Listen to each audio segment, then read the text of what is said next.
Dans les années 70, l'une des pires sectes de France a été créée. En 1974, un autodidacte de la lutte contre la drogue fonde dans le sud-ouest de la France l'association du Patriarche afin de soigner les drogués. J'ai retrouvé la trace d'un de leurs centres aujourd'hui laissé à l'abandon et j'ai décidé de vous emmener avec moi sur place. Ce mouvement sectaire était censé soigner les toxicomanes, mais en réalité, il les exploitait et abusait de leur détresse. Je prends des types improductifs, nuisibles, qui se fixent, qui font du mal. Il est ici question d'emprise psychologique, de perversion, de torture, mais aussi de viol, notamment sur mineurs.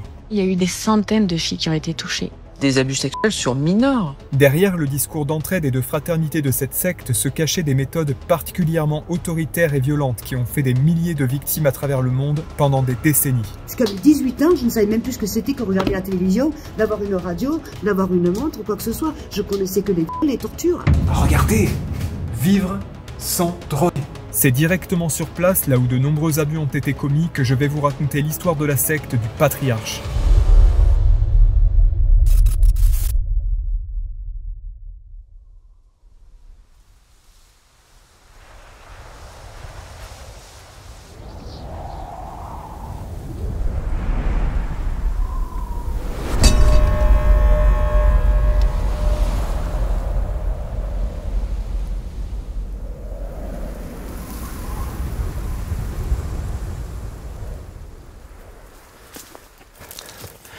Je vous jure que j'ai cru entendre quelqu'un parler. Ça avait l'air d'être assez lointain. Mais dans le doute, je vais quand même me méfier. Ouais, c'est bon, ça filme.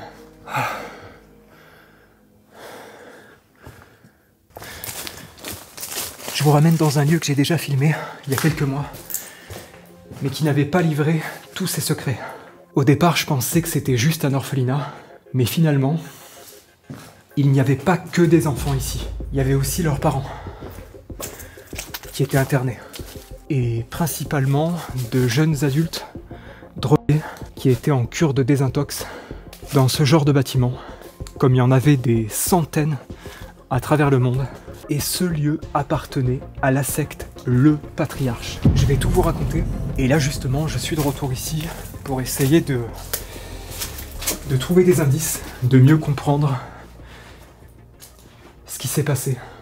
Donc tout a commencé dans les années 70 par la création d'une association qui donc porte le nom du Patriarche, puisque tout a commencé par la création d'une association loi 901 par Lucien Angelmayer, un homme très charismatique, un homme qui savait parler, qui savait manipuler, un véritable gourou finalement, qui s'est servi de la détresse des gens pour avoir du pouvoir, pour avoir de l'argent, et qui au final n'a jamais payé pour ce qu'il a fait.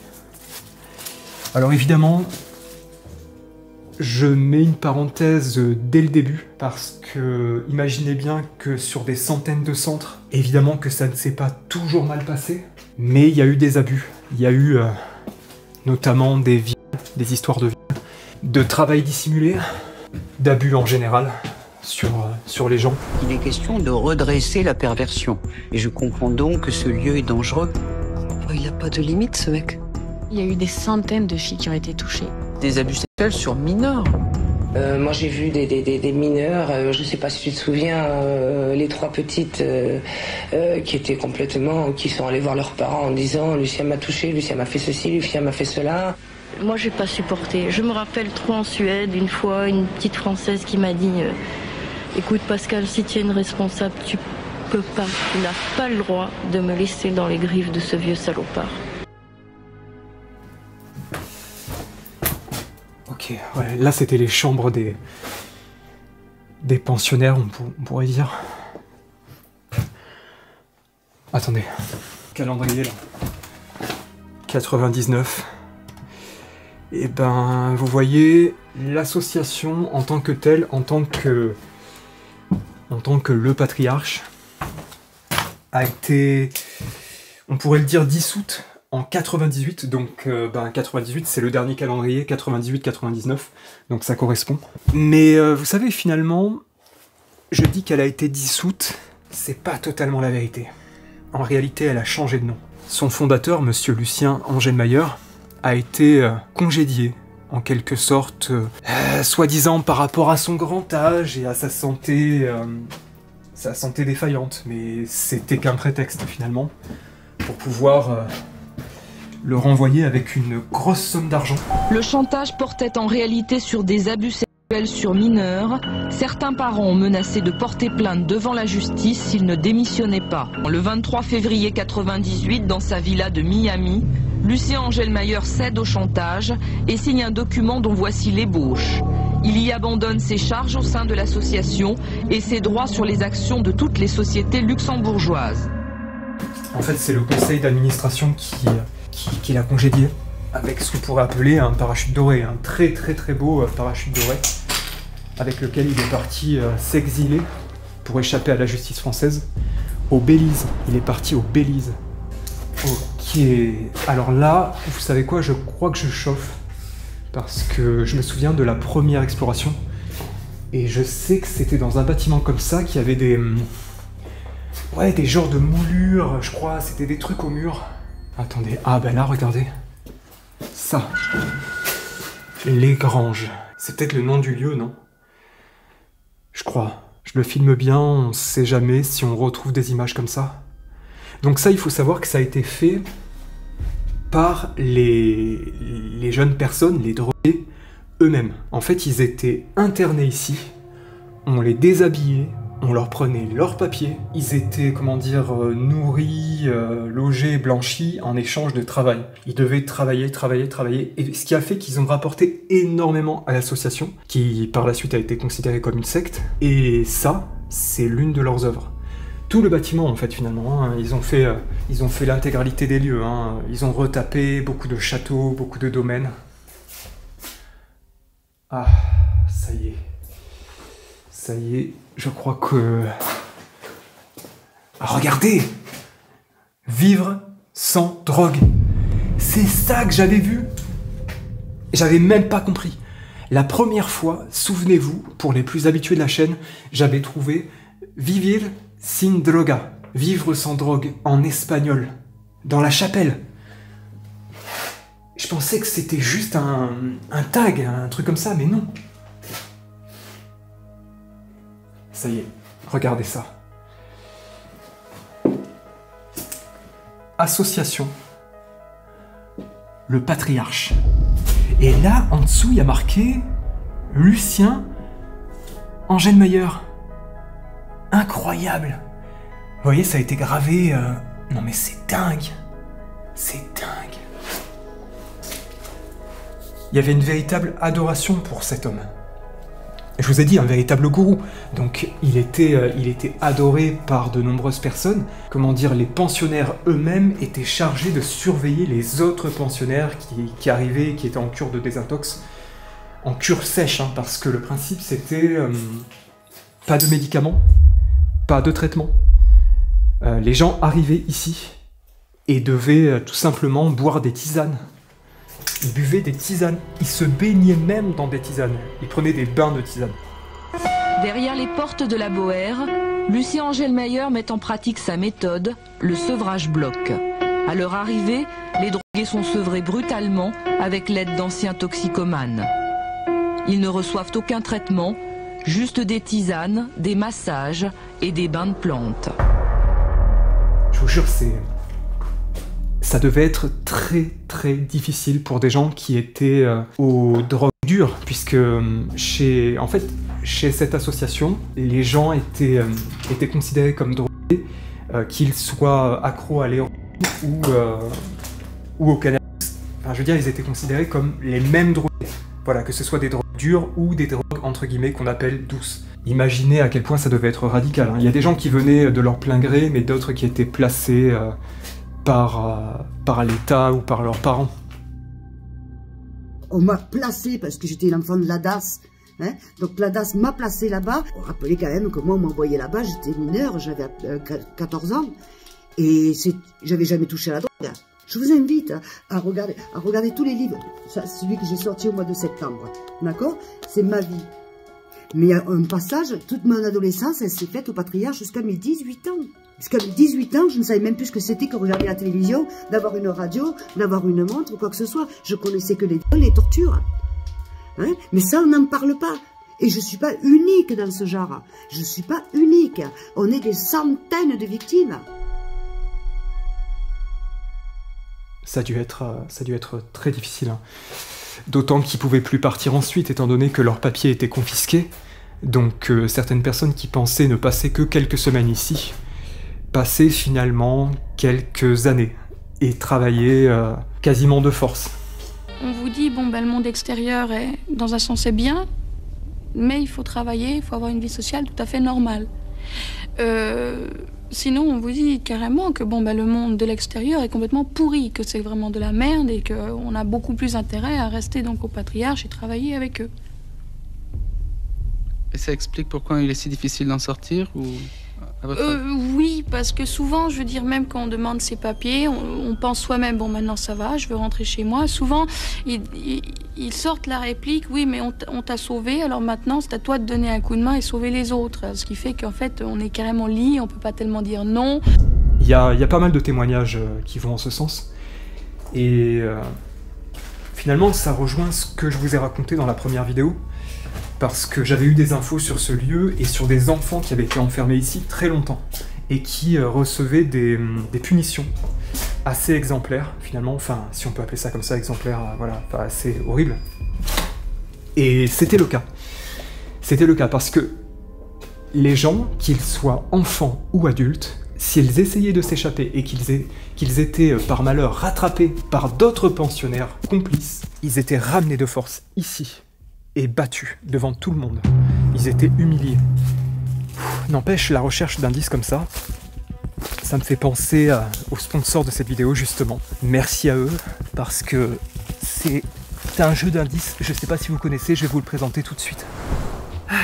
Dans mes explorations, chaque lieu abandonné raconte une histoire. Il faut fouiller les moindres recoins, observer les détails et au final, on se transforme en véritable détective. C'est exactement ce que j'ai ressenti en jouant à June's Journey, un jeu d'enquête où tu incarnes June, une détective qui explore des scènes mystérieuses pour résoudre le meurtre de sa sœur et dévoiler les secrets enfouis de sa famille. Comme en Urbex, chaque scène est une énigme, un objet caché, un indice, un détail qu'on n'avait pas remarqué au premier regard et qui te permettra d'avancer dans l'histoire de June. Ce que j'aime avec ce jeu, outre les graphismes à couper le souffle, c'est que le jeu mélange observation, logique et ambiance rétro. Un peu comme si mes explorations prenaient vie dans un roman policier des années 20. Le jeu nous surprend constamment lors de notre progression, avec de nouveaux événements à durée limitée et de nouvelles scènes. On veut en savoir toujours plus sur l'histoire de June. On peut même personnaliser et décorer son île au fur et à mesure de notre progression dans le jeu, et ainsi créer notre propre univers. Ah, il y a même un spot là-bas. Si toi aussi tu veux tester ton sens de l'observation et aider June à résoudre l'enquête, tu peux télécharger le jeu grâce au QR code, ou bien grâce à mon lien en description. Merci à June's Journey pour ce jeu vraiment intriguant, et aussi de soutenir mon travail pour pouvoir réaliser ce genre d'enquête directement sur place. Et qui sait, peut-être que les indices que tu trouveras dans le jeu t'aideront à mieux comprendre les mystères que je croise, moi aussi, sur le terrain.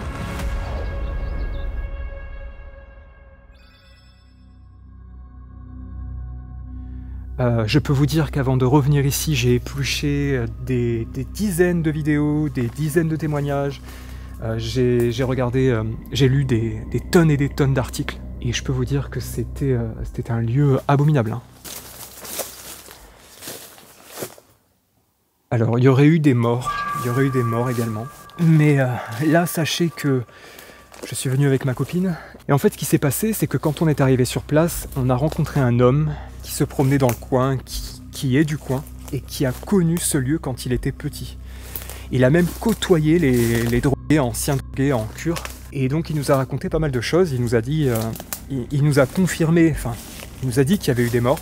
Il nous a dit qu'il y avait des gens qui s'échappaient très souvent. Il les voyait même courir à travers champs, parce qu'en fait autour là c'est que de la campagne. Aujourd'hui c'est de la forêt, mais à l'époque c'était que des champs. Et voilà, donc ils essayaient de s'échapper. Il faut imaginer quand même que cette secte a été subventionnée par l'État pendant des années et que Monsieur Lucien Angelmayer, le grand sauveur des toxicomanes, en a bien profité. J'ai été victime de ce monstre, j'ai été violée dans cette secte, j'ai été torturée, mais ça on n'en parle pas. de toutes les personnes qui ont subi des violences, des tortures au patriarche. Ça, on n'en parle pas. Alors, parce que cette association, cette secte était payée par l'État. Hein, le mec, il est parti milliardaire avec l'argent de l'État, avec mon argent que l'État lui a versé tous les mois pour que je sois chez eux, étant que mineur. Et il y en a des combien comme moi. Dans l'affaire du patriarche, il y a une responsabilité collective. Hein. Il y a celle des magistrats qui n'ont peut-être pas été très vigilants là-dessus. Et puis, il y a celle des autorités publiques qui, finalement, ont choisi la facilité. On fait un gros chèque une fois par an aux associations de M. Lucien Gelmeyer. C'est le financement public, le financement auquel nous participons tous avec nos impôts. Hein. Association sous la loi de 1900. D'accord? Association, qui dit association, dit rémunérée par l'État. Évidemment. Hein? En étant pupille de l'État, évidemment, l'État payait quotidiennement, par jour, c'était une très grosse somme. Ça va de soi. Mais il y a des sectes qui sont rémunérées par l'État, qui se mettent sous le nom de association, mais en fait ce sont des sectes avec un gourou. En 10 ans, j'ai jamais pris un sou pour moi, j'ai jamais rien fait, je savais même pas où était l'argent, ni dans quelle banque. Pour un homme désintéressé, Lucien Gelmeyer a des comptes en banque bien garnis. Ce document prouve par exemple qu'au 31 janvier 1998, il avait 4 millions de dollars, près de 24 millions de francs, sur un compte personnel géré par un courtier américain. Alors il y a quelque chose qui m'a choqué, je sais même pas si je peux me permettre d'en parler. Il y a des histoires d'abus, J'ai écouté des interviews de monsieur Gelmeyer. Et là, j'ai ressenti un malaise très profond quand il a dit qu'une fille de... C'est un exemple. Hein. Quand il a dit qu'une fille de 17 ans était venue à l'association, hein, la secte association, et lui avait dit qu'elle voulait coucher avec lui. Et en fait, lui, il aurait répondu « Non, tu reviendras quand tu auras 18 ans ». Du coup, elle revient quand elle a 18 ans, et là, il dit « Là, j'ai cédé ». Et ensuite, il dit qu'il était fier de ça, que voilà, il était content, et elle a pleuré parce que c'était un honneur que de coucher avec lui et tout ça. Une fois, elle m'a envoyé une fille, j'ai discuté avec elle, je dis non, mais tu reviens quand tu as 18 ans. Et le 16 ou le 19 mars, elle a eu 18 ans, et le lendemain, elle est revenue, je ne me rappelle pas la date exacte, et à ce moment-là, j'ai cédé. J'ai pas regretté d'avoir cédé. J'étais fier. Et quand j'ai eu fini, qu'elle était heureuse, qu'elle criait, qu'elle pleurait de bonheur, parce que pour elle, ça représente quelque chose de formidable de faire l'amour avec un homme comme moi, qui, comme je ne bande pas trop, je sais toutes les autres caresses, et je donne l'amour. Moi, je vis du plaisir des autres. Et en fait, là, je me suis dit, tiens, cette interview confirme quand même beaucoup de témoignages qui disent qu'il couchait avec beaucoup de... qu'il couchait avec beaucoup de jeunes femmes qui venaient dans sa secte, quoi. Que soi-disant, c'était une manière de les soigner. Et je vous jure, quand même, faut le faire. Faut le faire, cette histoire. À parler, à se vanter sur ses exploits avec les jeunes filles. Il m'a dit, mais avec toi c'est pas pareil, il faudra que je prenne mon temps. Et quand même, il m'a touché, il m'a déshabillé. Et ce soir-là, il a essayé de me violer. Donc il y avait beaucoup de manipulation mentale, mais ce qu'il faut savoir, c'est qu'à travers toutes ces centaines de centres dans le monde entier, beaucoup d'abus, beaucoup d'abus ont été commis par les résidents eux-mêmes. Par exemple, une fille qui était enceinte, et le fait de ne pas l'avoir dit directement, ça a valu que les responsables se sont mis en colère, lui ont donné un gros coup de poing dans le ventre et qu'elle a perdu son gamin. Et après, ça même a été toute une histoire pour elle d'aller voir un médecin. C'est ce que j'ai pu lire à plusieurs reprises, et notamment dans des témoignages, dans des commentaires postés par d'anciens résidents, dans des témoignages sur des forums. Il y a des gens qui n'arrêtent pas de répéter que, en réalité, c'était les résidents eux-mêmes qui étaient les tortionnaires et les violeurs. On considère que se réinsérer en faisant un travail à l'association n'est pas une réinsertion. C'est-à-dire, on considère que supprimer le patriarche est une vocation. Parce qu'il faut être logique avec soi-même. Ceux qui ont aidé les toxicos à vivre, c'est les anciens toxicos qui sont restés. Et ces nouveaux toxicos devraient à tout prix s'en aller et ne pas aider des nouveaux. Il y a là-dedans une espèce d'égocentrisme qui me dégoûte un petit peu. J'ai même lu que, en fait, ces résidents profitaient des jeunes femmes qui arrivaient, qui étaient complètement droguées, qui étaient en cure et qui se sentaient extrêmement mal pour les violer alors qu'elles étaient complètement dans un état second. Combien de personnes, combien de femmes ont été violées, combien de femmes ont subi des tortures, combien d'hommes aussi ont été torturés. Parce que moi j'en ai vu des choses, je vous le dis quand même. Mais ça on n'en parle pas. Et il a été condamné. Il a été condamné à de la prison, à de l'amende, à tout, mais il n'a jamais rien fait. Alors en fait, ce qui s'est passé, c'est que d'année en année, il y a eu de plus en plus de témoignages d'abus, témoignages de viol, etc. Et au bout d'un moment, l'association a changé de nom et c'est là que Angel Mayer a été congédié et qu'il est parti. Il a finalement été condamné quand même à 5 ans de prison. C'est ça qui est incroyable. Écoutez-moi bien. En 2006 a eu lieu le procès de monsieur Lucien Angel Mayer. Verdict, 5 ans de prison, peut-être avec sursis et 375 000 € d'amende. Et ce monsieur est décédé moins d'1 an après, au Belize. Donc il n'aura jamais été finalement inquiété. Jusqu'au bout, il aura défendu ses intérêts. Et jusqu'au bout, il aura profité. Et imaginez tous les domaines, les châteaux, les lieux comme celui-là qui ont été abandonnés à travers le monde. Imaginez tous ces lieux, le gâchis monumental. Et la plupart ont été revendus pour des sommes extrêmement dérisoires. Et donc là, je marche actuellement sur l'endroit où les gens travaillaient gratuitement et rapportaient à l'association énormément d'argent, puisque tous les produits qui sortaient de ce lieu étaient revendus et ne revenaient absolument pas aux résidents. Le système est d'une simplicité diabolique. Au patriarche, la cure se paie. Or, la cure, c'est le travail. Autrement dit, les toxicomanes paient pour travailler.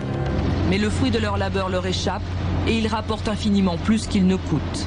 Pascal Bastiani, 39 ans, peut en témoigner. Elle a vécu 12 ans au patriarche, 12 ans sans salaire, sans vacances, 12 ans pendant lesquels, comme beaucoup d'autres, elle a engraissé l'association.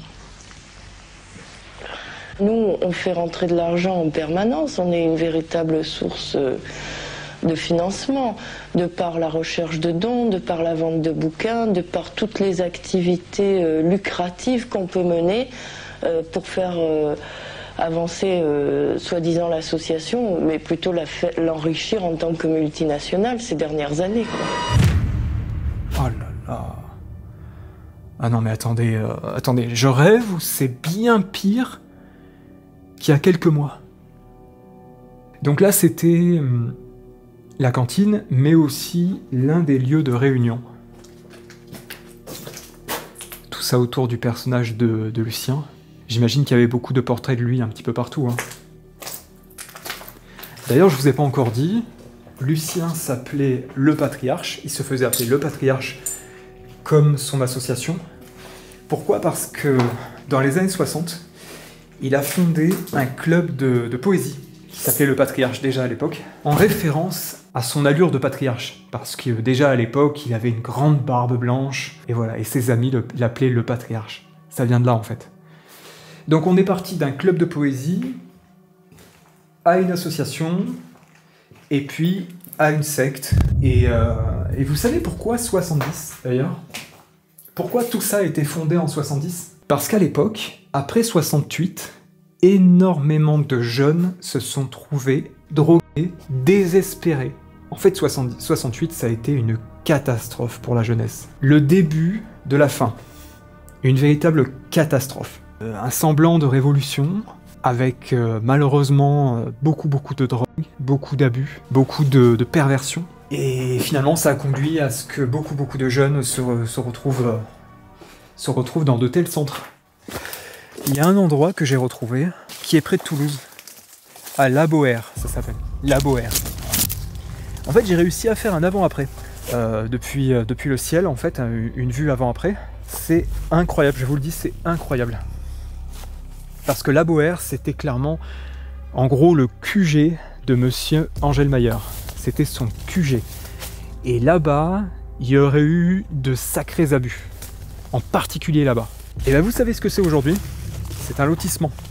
Il y a des gens qui vivent à l'endroit même qui était appelé un petit peu par certains le château de l'enfer. C'est juste dingue. Oh là là. Oh. La vision d'horreur, quoi. C'est quoi ces trucs? Des vêtements.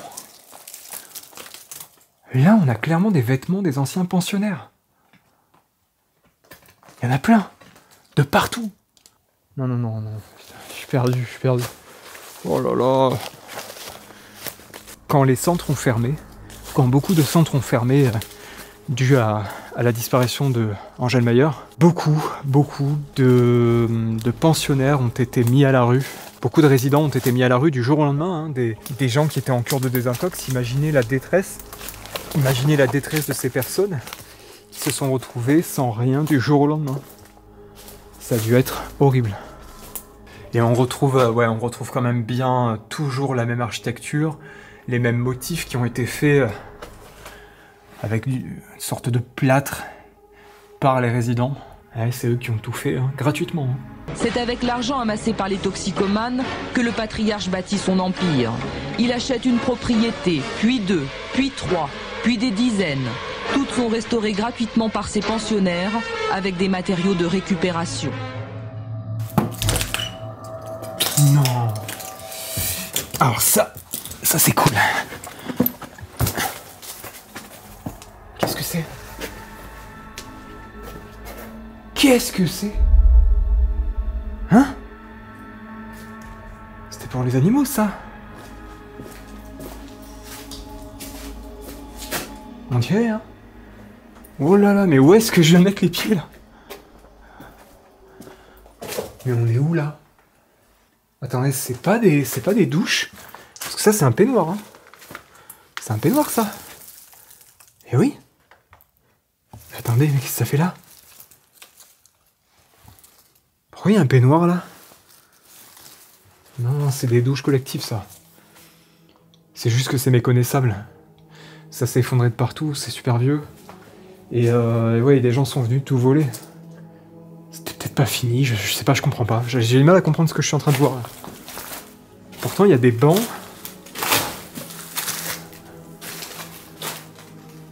Et comment c'était fait, en fait? Qu'est-ce que c'est que cet endroit-là? Bizarre. Je vais vous montrer un dernier bâtiment. Voilà, là on arrive devant le centre. Juste devant le centre. Il y a même encore une machine agricole qui est là. Une vieille machine. J'aurais fait le tour du lieu et je vous aurais raconté toute l'histoire de cet endroit et surtout de la secte qui occupait cet endroit.